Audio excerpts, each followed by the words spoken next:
의미합니다. 영어로는 이제 palm Sunday, P-A-L-M Sunday라고 하는데요. 그거 역시 이거 이렇게 생긴 거 제가 카톡방에 이 대추야자 나무 사진 넣는다는 걸 깜빡했어요. 끝나고 넣어드릴게요. 그 역시 대추야자 나무 가지를 말합니다. 이렇게 주일을 하는 상징하는 이름에 보통 어떤 예수님의 사역 아니면 되게 중요한 어떤 굵직굵직한 그 이름들이 붙는데 왜 하필 이 주일을 가리키는 이름에 그 나뭇가지의 이름이 붙었을까요? 그것은 이제 예수님께서 십자가형을 앞두고 예루살렘으로 입성을 하려고 하실 때, 그때 이제 군중들의 열띤 환영을 받으셨습니다. 어린 나귀를 타고 예루살렘에 입성하셨을 때, 그때 이제 예수님을 향해서 수많은 군중들이 대추야 나무가 이 정도 생겼어요. 이렇게 야 하면서 이제 호산나 호산나라고 했던 그에서 그 종려주일이라는 이름은 기인합니다.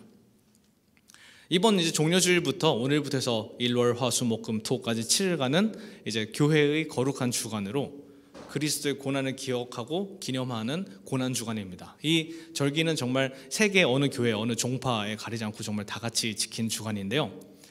우리는 이 시간 동안 예수님이 순환이 기록된 성서들을 차근히 묵상하면서 그래도 종파에 따라서는 그 대추야자 나무 가지를 이렇게 나눠드리기도 합니다. 그래서 그 나눠드린 거를 종려주일을 받으셔서 그 다음 해 재수요일에 그거를 가져와서 모아서 태워서 그걸 이제 재를 이렇게 바르는 그런 재수요일 예식을 하기도 하죠. 그렇기 때문에 이 종려주일, 오늘 색깔도 이제 바뀌었죠. 저희가 그 전까지 보라색을 하다가 이제 빨강색으로 됐는데, 이 종려주일은 부활절을 앞둔 어떤 40일의 정점이라고 할 수 있겠습니다. 마치 꽃이 가장 피려고 할 때 그런 느낌일 것 같기도 해요. 그 영화로 말하면은 좀 클라이막스에 이제 거의 다 다다랐다는 겁니다. 어떤 결정적인 순간 아시잖아요. 영화를 보면 이제 주인공과 악당의 이제 운명이 결정되기 전에 바로 그 장면, 이제 주인공이 딱 이제 딱 옷 탁 입고 막 장갑 끼고 이제 나서는 장면. 그 결과가 어떻게 될지 판가름 나게 되는 그 순간, 클라이막스 같은 순간이 바로 이 부활을 기다리는 40일 중에 바로 이번 주일, 종려주일이라는 것입니다. 이거를 시기적으로 한번 보면요, 종려주일은 이제 봄 농사를 준비하는 본격적인 시기랑 맞닿아 있습니다. 올해는 좀 더위가 좀 빨리 찾아서 지금 꽃이 많이 피고 있는데 평소보다는 좀 빨리 핀다 하더라고요. 근데 이쯤부터 우리는 이제 봄 농사를 본격적으로 준비하고 한 해를 살아가는 운명이 이 시기에 판가름되기도 합니다. 그렇기 때문에 이때 어떤 준비나 시작이 미흡하거나 부진했다면은 1년간의 이제 생존이 어려워질 수도 있다는 시기가 바로 이 종려주일의 시기입니다. 사람의 일이란 게 그렇습니다.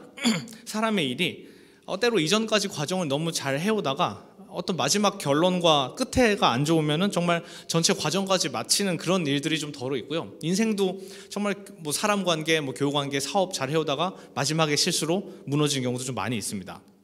요리도 너무 이렇게 복잡하게 생각 안 해도 요리 같은 경우도 마지막에 이제 간 볼 때 국간장 좀 더 넣다 이제 하면은 짜지는 거잖아요. 그런 것처럼 정말 마지막 그 순간까지 가는 것이 얼마나 중요한가. 우리가 부활을 기다리는 40일을 살고 있는데 정말 마지막까지 우리의 어떤 신앙의 여정을 잘 마치는 것이 얼마나 중요한가. 이 종려주일 앞두고 또 생각을 해보게 됩니다. 우리에게 인내심과 집중력을 주시기를 간절히 기도합니다. 특별히 작년 한 해, 올해는 좀 많이 힘들었습니다. 이제 좀 날이 조금씩 좋아져서 아이들도 이제 개학도 하고 많이 이게 나와서 얼굴 볼 수 있어 너무 반갑고 지금 1, 2층 다 가득 차 있어 너무 좋긴 한데요.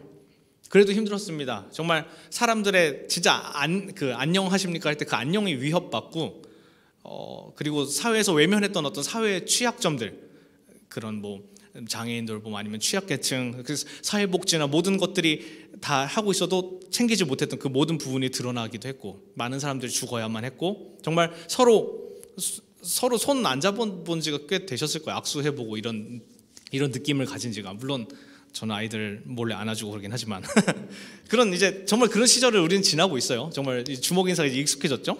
정말 그 말 그대로 정말 무엇 하나 제대로 하기 어려운 시간을 우리는 지내왔습니다.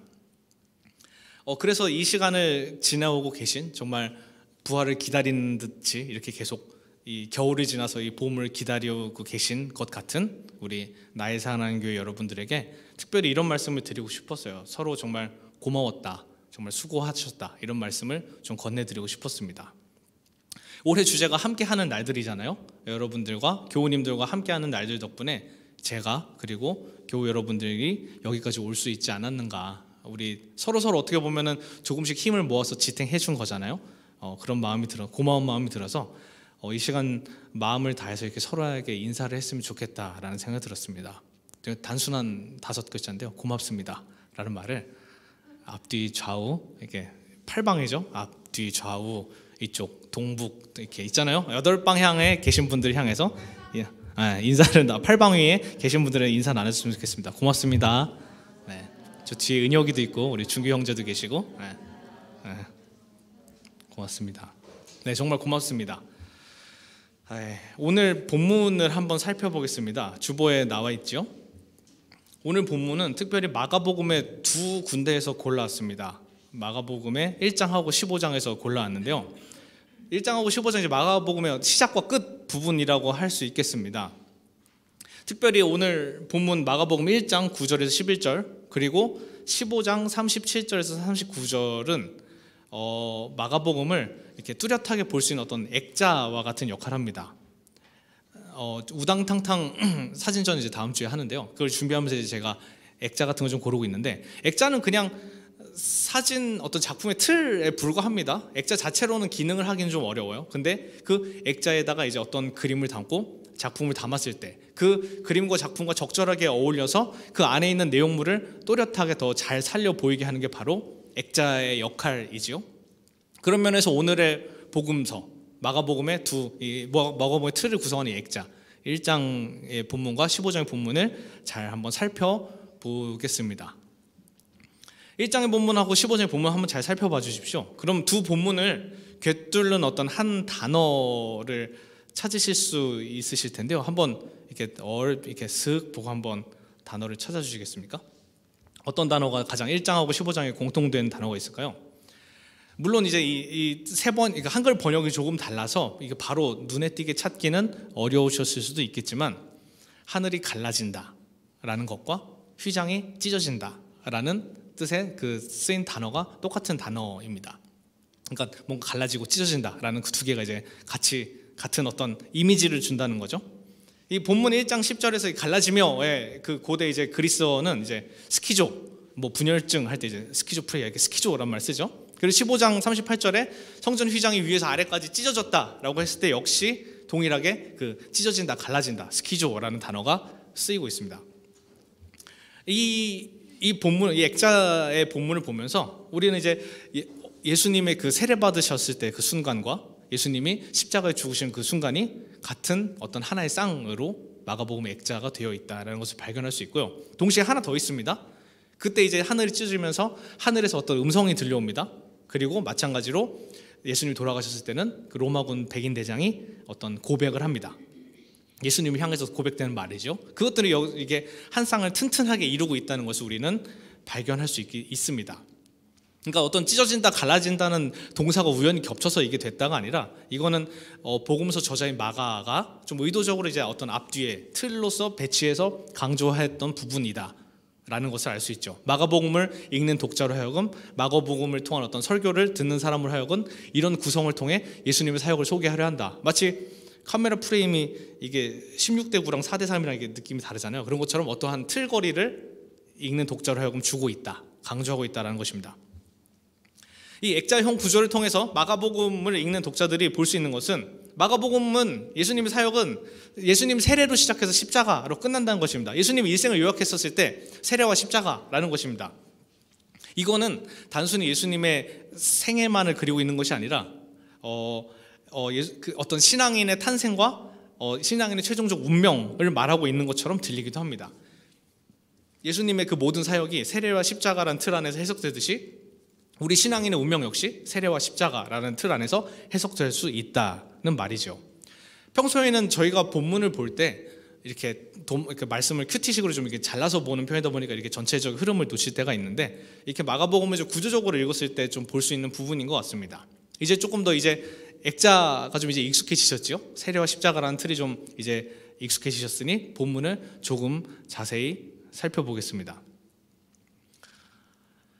먼저 하늘이 갈라진다는 표현에 주목을 해봅니다. 혹시 우리 희람이도 있고 우리 준수도 있고 은혁이도 있고 서희는 잠깐 어디 갔나 봐요. 있는데 하늘이 갈라지는 것을 보신 적이 있으십니까? 우리 희람군 하늘이 갈라지는 거 쪼개지는 거 보신 적이 있으신가요? 아니요. 없죠? 보통 우리는 이제 하늘이 갈라진다는 표현을 쓸 때 강한 천둥번개가 동반되는 그런 어떤 기상현상 꽈르릉 했을 때 어우 하늘이 쪼개지는 것 같다 갈라지는 것 같다라는 표현을 쓰곤 합니다. 저는 근데 문득 좀 상상을 해봤어요.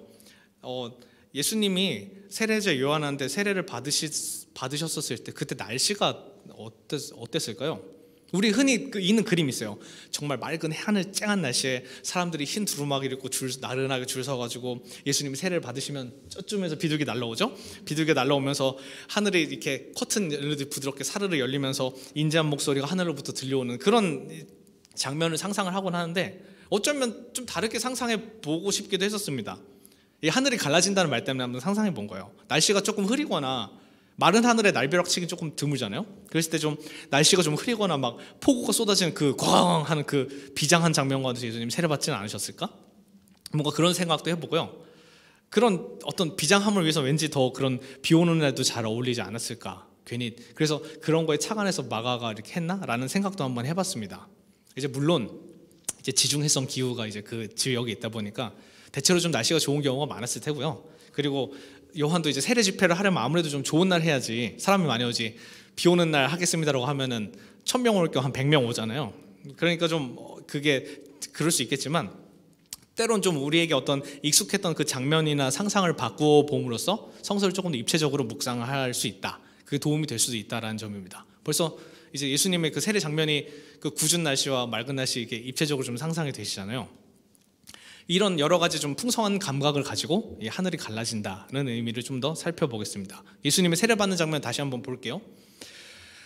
보통 이제 우리가 하늘이 갈라진다, 하늘이 갈라질 만큼의 하늘을 뚫어버릴 만큼 혹은 하늘이 뚫릴 만큼의 그 역사를 이룬다고 한다면 우리가 어떤 상태가 되었을 때겠습니까? 가장 힘들 때, 가장 가난할 때, 가장 어려울 때 하늘이 갈라지나요? 보통 그렇지 않죠? 가장 어떤 높은 위치에 이르렀을 때, 명예를 최대한 진짜 왕에 이르렀을 때, 막 바벨탑의 꼭대기에 올랐을 때, 그런 경우에 세상 정말 하늘만큼 성공을 거둔 사람, 돈을 많이 번 사람, 그런 사람들의 어떤 사회적 명예를 가리킬 때, 그 사람이 얻은 그 부귀 영화를 말할 때, 아 정말 하늘을 뚫을 만큼, 하늘로 솟을 만큼 한다라는 표현을 씁니다. 그런데 예수님의 경우는 조금 달랐던 것 같습니다. 이 하늘이 갈라진다고 했었을 때 예수님의 상황은 가장 높아졌던 순간이 아니라 오히려 가장 낮아졌던 순간이었습니다.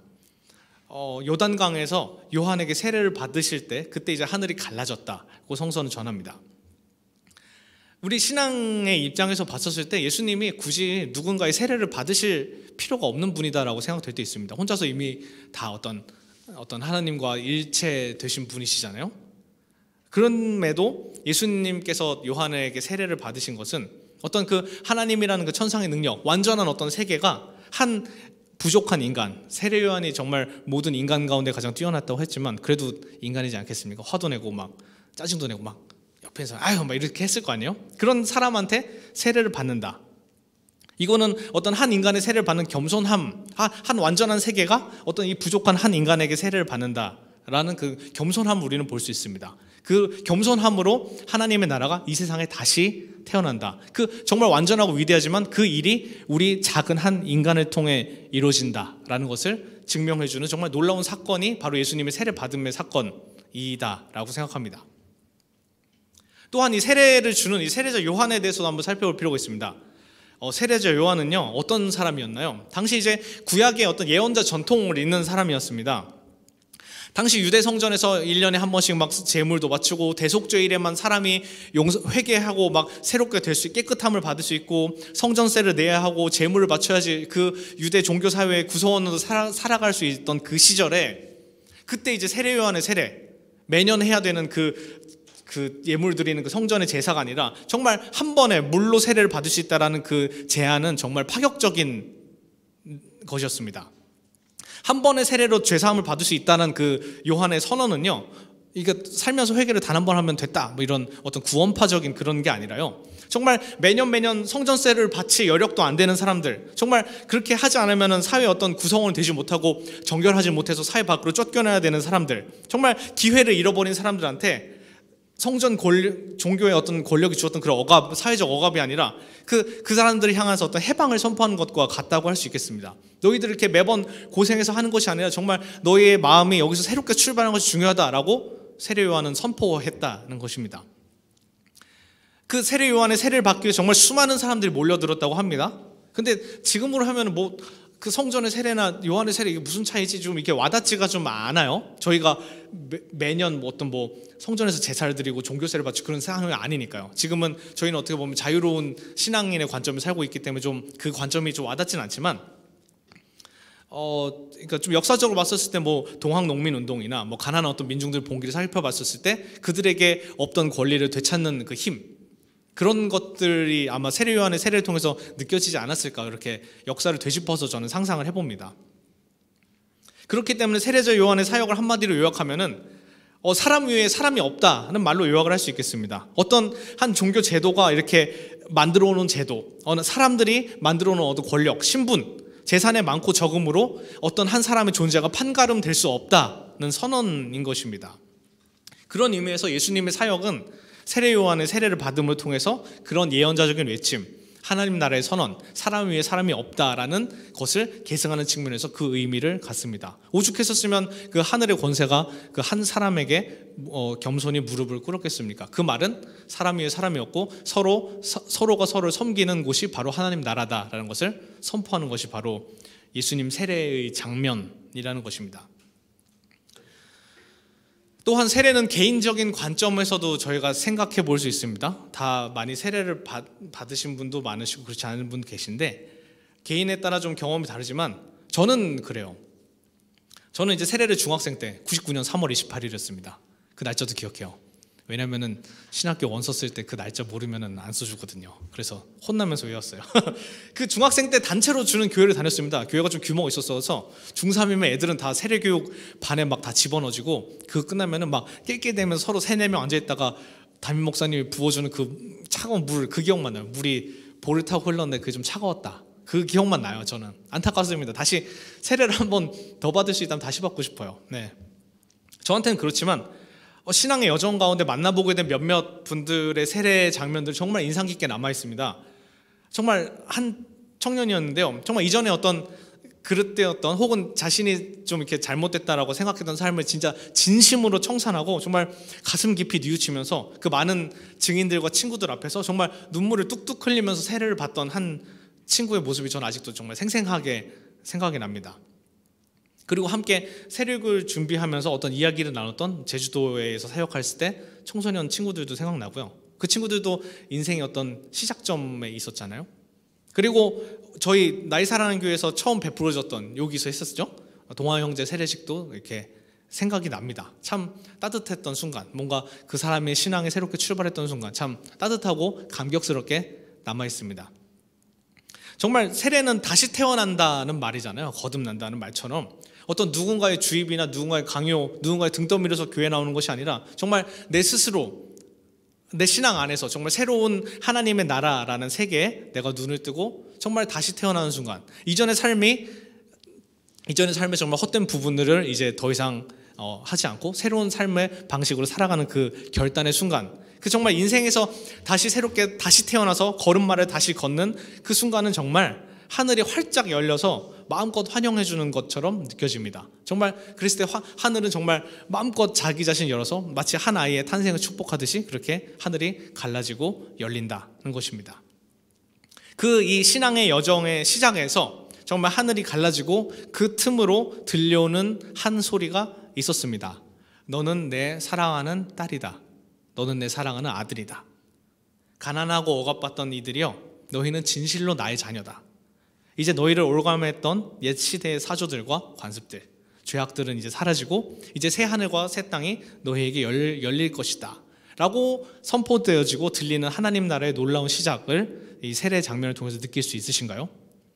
정말 이 껍데기만 있는 인간이 아니라 진짜 정말 참 인간, 참 사람으로 다시 출발하는 인생, 정말 가장 낮은 자리에서부터 다시 시작하는 삶의 방식, 정말 가장 낮은 사람 한 사람 챙기며 보듬으며 가는 이 세상의 새로운 법칙, 믿음 안에서 이 모든 것들이 시작되었다라는 것입니다.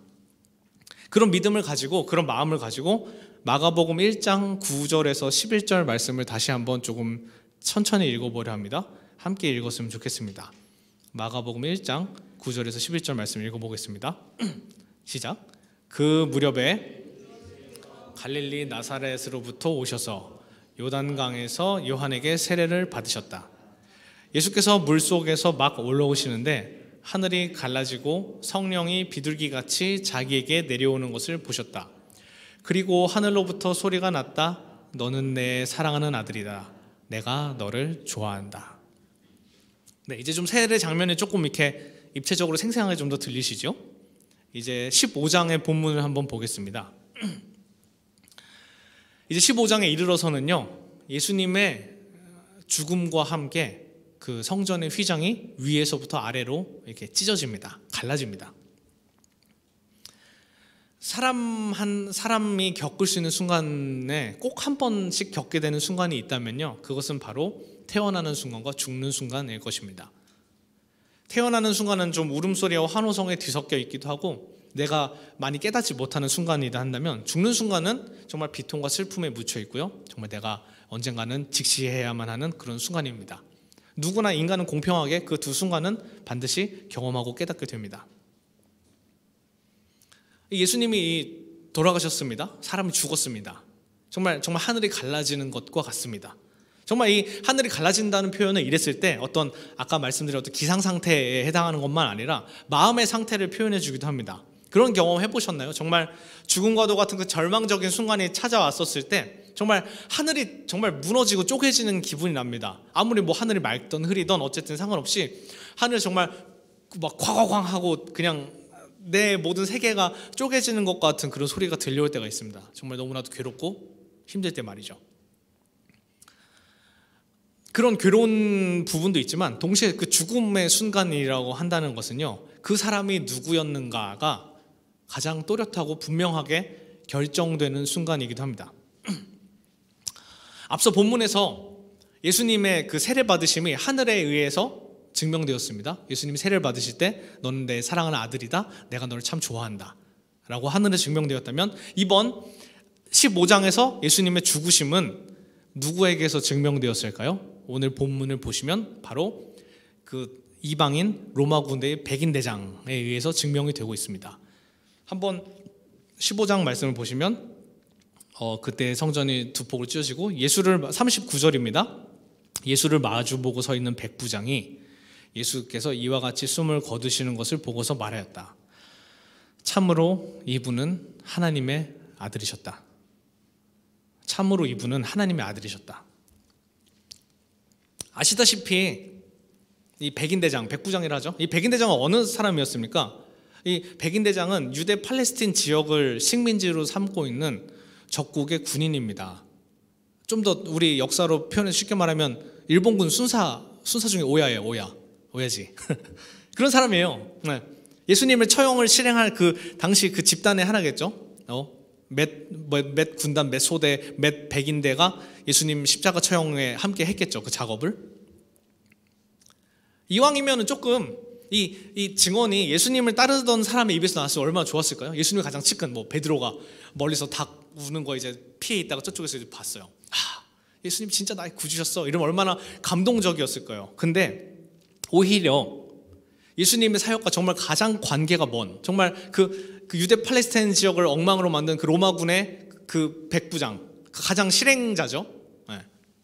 그 사람의 입에서 예수님의 삶이 증언되었기에 또 오히려 역설적으로 예수님의 생애가 가장 정확하게 증명되었다는 것입니다.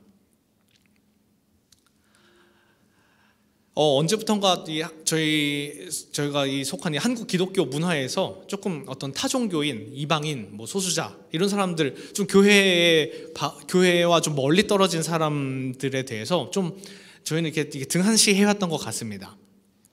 그 사람들을 대하는 우리 입장은 저 사람들은 우선 계몽돼야 돼, 복음으로 바뀌어야 돼, 막 정말 다시 돼야 돼라고 하고 심지어 그 사람들을 정복해야 될 대상, 없애야 할 대상으로 여기기도 했습니다. 그래서 일부 극단적인 사람은 막 절에 불을 지르기도 하고 막 그런 정말 몹쓸 일까지 발생했죠. 하지만 그렇게 우리가 생각하고 사고하는 동안 우리는 좀 많은 것을 잃어버린 것 같습니다.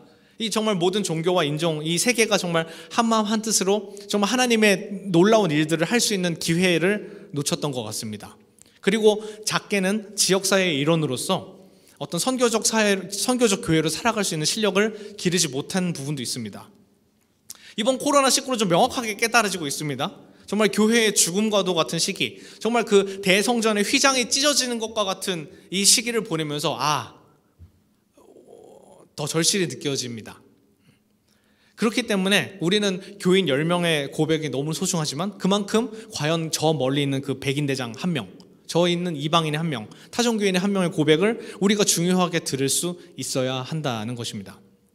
정말 특별히 교회의 죽음과도 같은 이 시기를 찾아온 이 시기에 정말 우리가 무엇을 남겨야 하는지, 우리는 무슨 소리를 들을 수 있어야 하는지 우리는 겸손히 돌아볼 필요가 있다는 것입니다. 또한 이 하늘이 갈라진다, 휘장이 찢어진다는 이 표현은요, 어떤 큰 힘이 격돌할 때의 상황을 설명해 주기도 합니다. 마치 이제 그 하늘 같은 왕실이 두 쪽으로 갈라진다, 이런 표현은 이제 어느 때 주로 쓰이냐면요, 낡은 어떤 정치 세력이 물러나고 새로운 어떤 세력이 이제 등장한다는 것에 대한 암시이기도 합니다. 창세기의 천지창조 장면을 기억하시나요?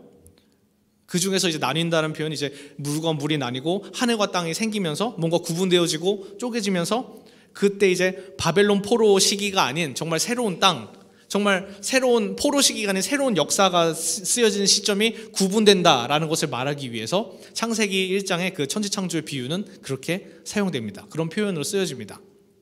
그런 것처럼 이 나뉜다, 갈라진다, 찢어진다는 표현이 어떤 새로움을 상징하는 말이기도 하다는 것입니다. 역사를 돌아보면요, 정말 영원할 것 같았던 어떤 권력들, 왕국들, 심지어 어떤 종교들이 무너져서 다시는 그 흔적조차 찾기 어려워진 경우를 많이 볼 수 있습니다. 제가 한번 그리스 터키 지역의 성지 답사를 간 적이 있었는데요, 그 요한계시록에 나오는 그 라오디게아 교회입니다. 라오디게아 교회의 특징은 어떤 두 기둥이 있다라고 하는데, 두 기둥은 진짜 기둥이 너무 커요. 이만할까요? 이만해서 그 기둥으로 돼 있는 건물은 얼마나 큰지, 그렇게 수많은 사람들 모인 큰 교회였는데 그게 정말 흔적도 없이 그냥 유적만 있습니다. 그때 저는 이제 알았죠. 어떤 교회가 어떤 건물이 아니라 진짜 그 사람이 모인 곳이구나라는 걸 좀 명확하게 알았던 것처럼, 그 당시에 정말 두 기둥으로 칭송받았던 그 라오디게아 교회도 없어지고 마는 거고, 그 역사에서 중흥했던 많은 종교들도 언젠가는 없어질 때도, 정말 그 흔적조차 없어질 때도 많다는 것입니다. 예루살렘의 성전의 휘장이 찢어졌다는 것은 어떤 의미일까요? 그것은요, 유대 민족 중심의 종교에서 정말 성령의 주도하에, 예수님 부활 이후 성령의 주도하에 정말 자유로운 사람들의 신앙의 공동체가 이루어질 것을 나타내는 것이라고 할 수 있겠습니다. 한번 유대인의 입장에서 생각해 보세요. 유대인으로 태어났어요. 그 당시에 정말 정통 유대인으로 태어나서 그렇게 됐는데 새로운 종교가 생긴다고 정말 상상이나 할 수 있었을까요? 우리가 유대인의 입장에서 정말 그런 예수 운동과 새로운 교회들이 생겨나고 막 이방인들이 교회 같이 참여하고 막 하나님 예배한다고 해요. 우리 민족의 종교였는데 우리는 지금 로마 시기를 잘 벗어나서 우리 유대인의 주신 그 하나님의 말씀을 잘 지키는 게 우리한테 주어졌는데, 저 이방인들 우리가 구원해야 되는데 근데 하나님의 같은 자녀라고? 이게 상상이 안 됐다는 것입니다.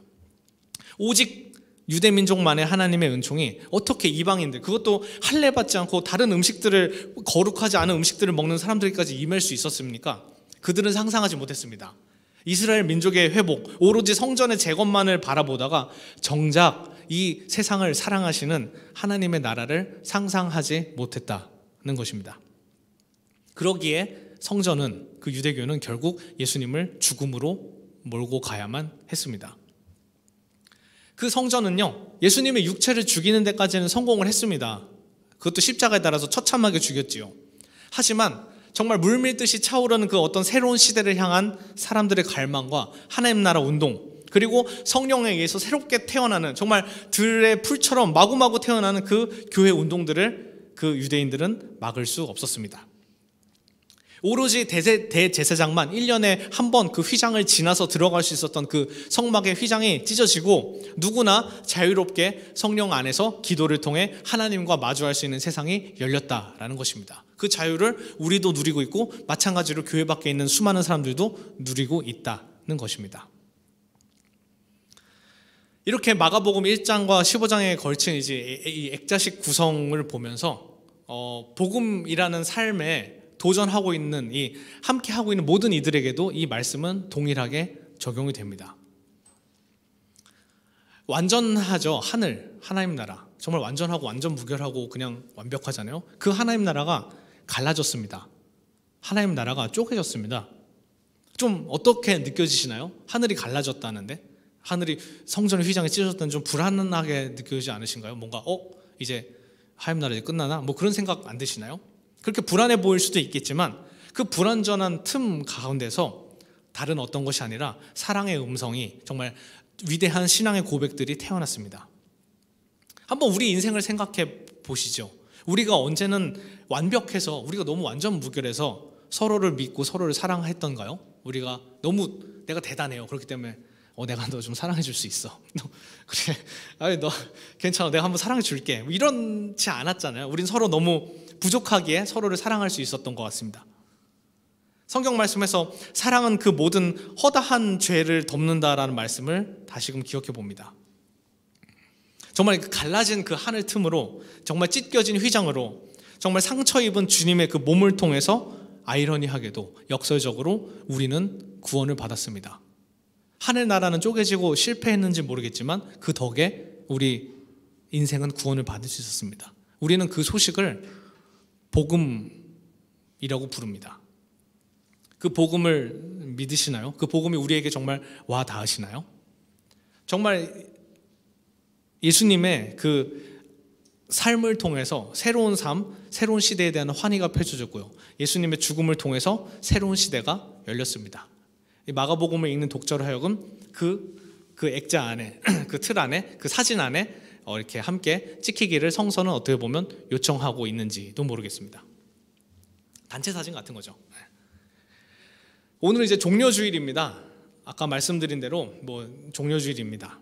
가지주일이에요. 특별히 이름을 바꿀 수도 있잖아요. 종려주일이라고 굳이 안 하고 예수 입성주일, 아니면 예수 출사표주일 이렇게 할 수 있었는데, 굳이 예수님을 중심으로 정해진 게 아니라 그 호산나 호산나 외치는 그 수많은 사람들이 흔들던 가지로 이 주일이 기억됩니다. 그 이름에는요, 그 가지를 흔들던 수많은 이름 없는 사람들, 그 사람들, 정말 근데 그 사람들이 이제 예수님을 왕으로 받드는 이 사람들의 찬양과 경배가 정말 부활을 기다리는 이 40일, 거의 다 왔죠. 이제 30 며칠째죠. 그 40일의 끝자락을 장식하고 있다는 것입니다. 그 나뭇가지를 흔들던 수많은 사람들, 이름 없는 사람들, 자격 없던 사람들, 그 사람들이 찬양하는 외침은 정말 요한계시록에서 마지막에 나타난 천상의 찬양과도 같고요, 정말 거룩한 순교자들의 합창과도 같습니다. 이 외침은 마치 우리에게 이렇게 말하고 있습니다. 그 야자나무가지 흔들면서 우리에게 이렇게 말하고 있습니다. 이 대열에 여러분들도 합류하시겠습니까? 이 예수님을 구주로 모시고 왕으로 따른 이 흐름에, 이 복음에 여러분도 함께 동참하시겠습니까? 고맙습니다. 나도 히람군과 함께 가겠습니다. 네, 복음. 고마워요. 되게 좋다. 복음이라는 이 그리스어 단어는요, 유앙겔리온이라고 합니다. 이제 그리스어로 유앙겔리온을 하는데, 원래 이 복음이라는 단어가 어떻게 쓰였는지 아시나요? 그 복음이라는 단어는 기독교에서 먼저 쓴 게 아닙니다. 로마 장군이 식민지를 점령하고 나서 이제 그 식민지의 정복을 상징하며 마차를 타고 개선문을 향해서 다다다닥 달려오는, 또 내가 너희들 정복했다라는 것을 선언하면서 마차를 타고 들어오는 그 개선 행렬을 알리는 소식이 바로 유앙겔리온이었습니다. 벽에 유앙겔리온이 붙었다는 것은 그곳은 이제 점령됐다는 것입니다. 군사력으로, 힘으로, 권력으로, 죽음으로, 폭력으로 장악하는 승리자의 소식이 바로 복음, 유앙겔리온이었습니다. 그 유앙겔리온, 그 복음을, 복된 소식, 기쁜 소식으로 듣던 사람들 누구였을까요? 누가 그 소식을 기쁘게 들었을까요? 바로 소수의 로마 군인들과 시민들, 그리고 그것들로 인해서 이익을 누리는 일부 상류 계층들이었겠죠. 하지만 그 이면의 삶이 어떠했는지 우리는 알고 있습니다. 정말 군사와 예루살렘 성전의 이중적인 착취로 생활교를 겪어야 했던 수많은 사람들, 정말 그 사람들 어디 있었습니까? 새 세상을 선포했던 요한의 세례를 받으러 했던 수많은 사람들, 정말 오병이어 들판에서 그 5천 명이 서로 줄임배를 움켜졌다는 게 상상이 가십니까? 5천 명이 굶어서 언덕에 있었어요. 거지죠, 거지. 그런 사람들, 하지만 새로운 세상의 꿈을 꾸며 예수님은 그들을 향해서 정말 너희에게 복이 있다, 너희에게 하나님 나라가 있다 했던 그 사람들, 그 찬란해 보이는 로마 성전을 짓는 몫으로 돌 나르는 사람으로 평생을 노동하다 죽어야만 했던 그 사람들에게 그 로마군의 복음은 정말 절망과도 같았습니다. 또 평생 내 자식까지 저 돌 날려다 죽겠구나, 그런 생각밖에 들지 않았을 겁니다. 하지만 예수님은 오늘 이 종려주일 작은 나귀를 타고 예루살렘에 입성하셨습니다. 큰 전차가 아니라 작은 나귀를 타고 오셨습니다. 얼마나 우스웠겠어요. 그 작은 나귀, 요만하겠죠? 요만한 나귀를 타고 막 따깍따깍따깍 오시는 그 행색이 어땠을까요? 그 전차를 타고 의리의리하게 오는 게 복음이라고 생각했던 사람들한테 이 나귀차 타고 오신 예수님이 얼마나 재밌어 보였겠습니까? 정말 새로운 세상에 대한 희망, 정말 자신의 몸이 죽어도 반드시 찾아오는 그 새로운 세계에 대해서 비전을 품고 당신은 예루살렘을 향해 뚜벅뚜벅 이 작은 보잘것없는 나귀를 타고 당신의 인생을 던지셨다는 것입니다. 사람들은 이 예수님의 초라한 개선 행렬을 환호하며 맞이했습니다. 호산나, 호산나. 왕이 행차하시는 그 정말 유앙겔리온, 복음의 소식이었기 때문입니다. 낮은 자가 높아지고 굽었던 길이 바로 세워지는 놀라운 그 나라가 바로 예수님을 통해서 임했기 때문입니다. 이제 말씀을 맺습니다. 오늘 우리는 종려주일 주님의 오심을 환영하면서 기뻐하는 수많은 이들의 행렬에 우리는 초대받았습니다. 그 정말 액자와도 같은 그 예수님의 삶과 죽음에 우리가 그 그림에 함께 담기기를 초대받았습니다. 우리는 그 뜻에 기뻐하며 성령의 세례를 받고 고난 가운데로, 십자가 가운데로 들어갈 용기를 얻습니다. 특별히 이 시대를 살면서 신앙인이 가야 할 길이 어느 때보다도 험난한 것 같습니다. 여기 우리 우당탕탕 친구들도 있지만 교회의 다음 세대의 운명은 더욱 이제 가혹해져만 할 것 같습니다. 하지만 그렇다고 해서 길이 없는 것은 아닙니다. 문제는 어느 길로 갈 거냐라는 것입니다. 예수님께서 오셨습니다. 예수님 오심으로 하늘이 갈라져 버렸습니다. 하늘을 만약 우리가 온 세계라고 받아들인다면 우리에게는 주님을 따르는 길과 그렇지 않은 길, 이 두 가지 길이 주어졌습니다. 앞서 말씀드린 그 로마군의 복음처럼 힘과 권력, 명예와 재물, 폭력과 승리를 복음으로 듣는 길을 갈 것이냐, 아니면 사랑과 진리, 정의를 복음으로 받아들이는 길을 갈 것이냐, 우리에게 선택하라 말씀하십니다. 그 길을 걷기로 선택한 이들이 계십니까? 그 길을 걷기로 선택한 이들에게 들려주시는 하나님의 음성이 있습니다. 너는 내 사랑하는 딸이다. 너는 내 사랑하는 아들이다. 내가 너를 좋아한다. 그리고 그 길을 걷는 이들에게 세상은 다음과 같이 증언할 것입니다. 참으로 여러분은 하나님의 자녀들이었다. 참으로 여러분을 통해 예수님을 만날 수 있었다. 네, 우리 인생은 주님의 것입니다. 우리가 언제 왔다가 언제 갈지 모르는 그런 정말 갈대 같은 인생을 살고 있는데요. 그 인생을 구원해 주신 주님을 우리는 왕으로 섬기고 있습니다. 주님의 길을 따라가는 이들에게 주시는 주님의 축복이 있습니다. 그것은 고난을 지나서 영원한 생명, 부활의 삶으로 들어가게 되는 놀라운 약속입니다. 우리가 부활을 기다리는 40일을 지금 지내고 있는데요. 주님께서 우리의 살아온 날을 모두 인도해 주셨음을 믿습니다. 그리고 우리에게 말씀으로 함께하는 날들을 펼쳐주셨음을 믿습니다. 코로나로, 교회 위기로, 여러 개인적인 어려운 문제로 우리 눈앞에 그 문제들이 산적해 있습니다. 불가능해 보이기도 하고요. 미래는 암담해 보이기도 합니다. 어떻게 살아야 할지 솔직히 자신이 없습니다. 하지만 분명한 길이 있다는 것입니다. 섬김과 평화, 정의와 비폭력, 그런 모든 하나님 나라의 일들이 세워지는 곳에 그 길이 있다는 것입니다. 그렇기 때문에 두려워하지 마십시오. 두려워하실 필요 없습니다. 주님 한 분만으로 충분하고요. 주님과 함께 걷는 길 가운데 반드시 주님께서 함께 하실 것입니다. 그 길 가운데, 그 길로 나의 사랑하는 교회 교우님들을 이 시간 초청합니다. 아멘. 이 시간 함께 찬양하셨으면 좋겠는데요. 찬송가 448장이고요. 내 맘의 주여 소망되소서입니다.